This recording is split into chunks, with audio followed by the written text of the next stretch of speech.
पुंछ में वायुसेना के काफिले पर आतंकी हमले में एक जवान शहीद हो गया। लोग एक ही हैं। ये जो टेररिज्म है, ये टेररिज्म खरीदा जाता है। अच्छा। और उसका इस्तेमाल किया जाता है। कोई इंडियन पाकिस्तानी को नहीं मारना चाहता, कोई पाकिस्तानी किसी इंडियन को नहीं मारना चाहता। सिर्फ ज़रूरतें बिक रही हैं, ठीक है, और उसके जो फाइनेंसर हैं वो ख़रीद रहे हैं और उसका इस्तेमाल करके हम उसको टेररिज्म का नाम दे देते हैं। पुंछ में पुलवामा जैसा आतंकवादी हमला हुआ और यहां वायुसेना के काफिले को आतंकवादियों ने टारगेट किया।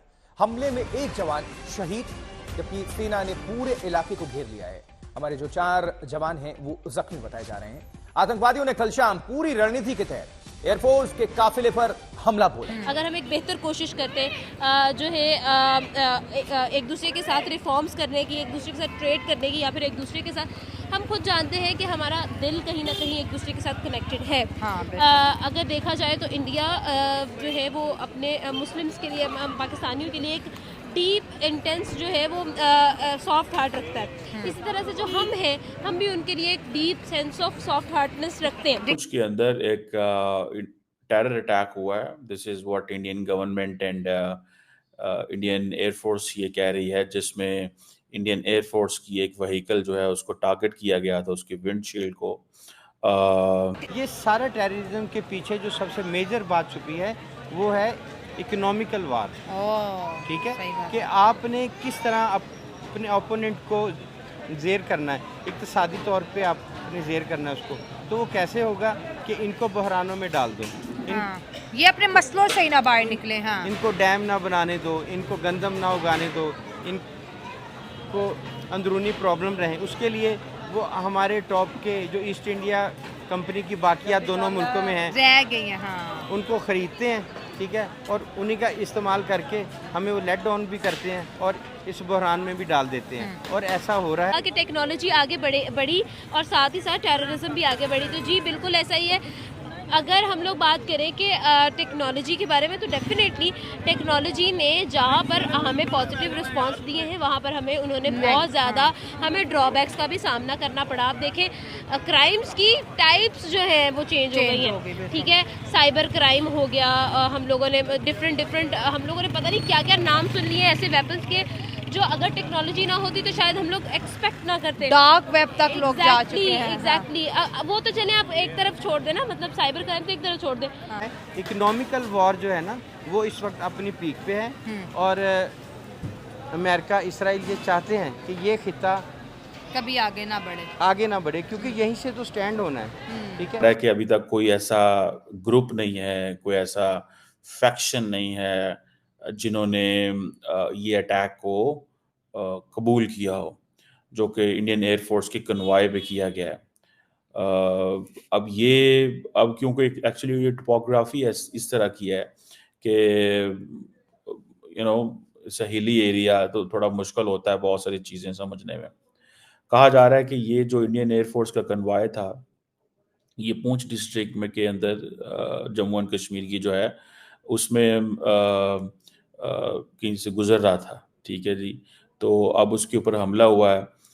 5 जो इंडियन एयरफोर्स के जो लोग थे वो जख्मी हुए और ये कहा जा रहा है कि एक जो था उनमें से उसकी जान चली गई।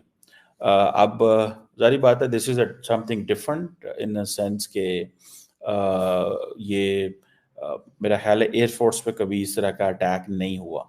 सो अगर वो होते हैं तो वो CRPF और बाकी जो फोर्सेस होती हैं उसके ऊपर होते हैं। और कहा जा रहा है कि जैसे मैंने कहा कि किसी किस्म के ग्रुप ने जो वहाँ पे ऑपरेट करते हैं, इंडियन गवर्नमेंट कह रही है कि किसी मिलिटेंट ग्रुप ने जो वहाँ पे ऑपरेट करते हैं कुछ भी अभी तक नहीं कहा और कोई डिटेल जारी नहीं की और there is nothing which could be shared. अब सुनने में ये आया है 200 से ज़्यादा जो बुलेट्स थी वो फायर हुई थी, 200, ठीक है जी। लेकिन ऑल ऑफ दी सोल्जर्स जो थे वो इवैक्यूएट कर गए, लेकिन एक जो जैसे मैंने कहा है कि एयरफोर्स के जवान की डेथ हो गई। अब ये एक this is an election environment और दूसरा ये है कि देखिए 15 मिनट के स्पैन के अंदर अगर 200 बुलेट फायर होती है, कोई बहुत ज़्यादा भी नहीं है और बहुत कम भी नहीं है, ठीक है। एंड पर्टिकुलरली कॉन्वॉय को हिट करना, इट्स दिस इज समथिंग जिसको आप ये कह सकते हैं कि इम्पॉर्टेंट चीज़ है। ये कोई इतना आसान काम नहीं होता कॉन्वॉय को हिट करना, और पर्टिकुलरली वो भी फौज के, एयरफोर्स के। इसके कॉन्सिक्वेंसेस हो सकते हैं, बड़े तगड़े कॉन्सिक्वेंसेस होते हैं। ये कोई इंडियन अब अच्छा, अब होता क्या है कि जब भी इंडिया कोई इस तरह के अंदर, कश्मीर के अंदर, जम्मू एंड कश्मीर के अंदर कोई इस तरह की चीज़ होती है, तो उसका जो डायरेक्ट जो क्वेश्चन मार्क है वो पाकिस्तान पे आता है। But Indian leadership I think have shown magnanimity. उन्होंने अभी तक कोई ऐसी बात नहीं की कि जी ये पाकिस्तान का इससे कोई ताल्लुक है। अभी तक हमने सुना नहीं, कोई ऐसी बात हमारे सामने नहीं आई कि भाई ये जिसमें ये कहा जा सके कि कोई हुआ ऐसा। अब that is something good in a sense के रादर, जिसे वो कहते हैं ना कि एक ऐसी सिचुएशन में चले जाए इंडियन सरकार कि वो ये कहे कि हाँ जी पाकिस्तान ने ये किया है। उन्होंने अभी तक कोई ऐसा नहीं कहा, लेकिन माजी में आपको पता है कि ऐसे वाक़यात हुए हैं और उस वाक़यात का नुकसान बड़ा लंबा चौड़ा हुआ कि आप देखिए ना, प्राइम मिनिस्टर मोदी कहते हैं हम घुस के मारेंगे। प्राइम मिनिस्टर मोदी कहते हैं कि हमने जब से पाकिस्तान ने वो दिस इज़ व्हाट दे से कि जी पाकिस्तान ने जब से ये किया उसके बाद हमने जब घुस के मारा है तो अब चीज़ें बंद हो गई हैं, अब हमले नहीं हो रहे। ठीक है, this is what he was saying कि अब हमले नहीं हो रहे। तो अब ये वाक़या हो गया। अब देखें, एक इंडिया की कंसिडर्ड ओपिनियन है, पोजीशन है, जिसको इंटरनेशनल कम्युनिटी एक्सेप्ट करती है। ये बड़ी अहम बात मैं आपको बताने लगा हूँ। इंडिया की ये पोजीशन है कि ये हमारी टेरिटरी है, हमने इसको यूनिलैटरली इसका स्टेटस चेंज किया, सुप्रीम कोर्ट ने उसके ऊपर स्टैंप लगाई, पाकिस्तान का इसमें कोई लेना देना नहीं।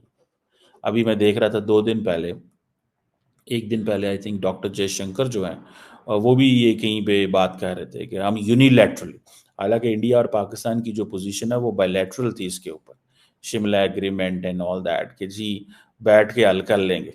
पाकिस्तानियों का कहना यह है कि ये it was not wise move by Pakistani authorities कि इसको मल्टीलैटरल से बायलैटरल्स पे लेके आना, और वो हम जो पाकिस्तान की लीडरशिप है वो कंप्रोमाइज़ उसने किया। ठीक है जी। सो ये चीज़ें जो हैं ये चीज़ें हैं कि अब इंडिया उसको बायलैटरल से यूनिलैटरल ले गया। वो कहता है जी हाँ ये ठीक है, हम इसको रिजॉल्व कर लेंगे, ये हमारा इंटरनल मसला है। नमस्कार दोस्तों, जम्मू कश्मीर के पूंछ में एयरफोर्स के वाहनों के काफिलों पर शनिवार शाम को आतंकी हमला हो गया। इस हमले में 5 जवान घायल हो गए थे। सुरक्षा अधिकारियों ने बताया कि घायल जवानों को इलाज के लिए अस्पताल ले जाया गया, जहां इलाज के दौरान एक जवान शहीद हो गया, जबकि दूसरे जवान की हालत बेहद गंभीर है, जिसका इलाज चल रहा है, जबकि 3 जवानों का हालत स्थिर है। अधिकारियों के मुताबिक आतंकवादियों ने भारतीय वायुसेना के काफिलों पर गोलीबारी की थी। आतंकियों ने यह हमला सुरनकोट के सनाई गांव में किया। हालांकि भारतीय सेना और पुलिस की अतिरिक्त टुकड़ियां घटनास्थल पर भेजी गई। भारतीय सेना ने पूरे इलाके की घेराबंदी कर दी और तलाश अभियान शुरू कर दिया। वहीं एयरफोर्स के वाहनों को शाह सितार के पास एयरबेस के अंदर सुरक्षित पहुंचा दिया गया। घटनास्थल पर इंडियन एयरफोर्स के गरुड़ स्पेशल फोर्स को भी तैनात किया गया है। सेना और जम्मू कश्मीर पुलिस के जवान घटना में शामिल आतंकवादियों के खिलाफ सर्च ऑपरेशन में लगे हुए हैं।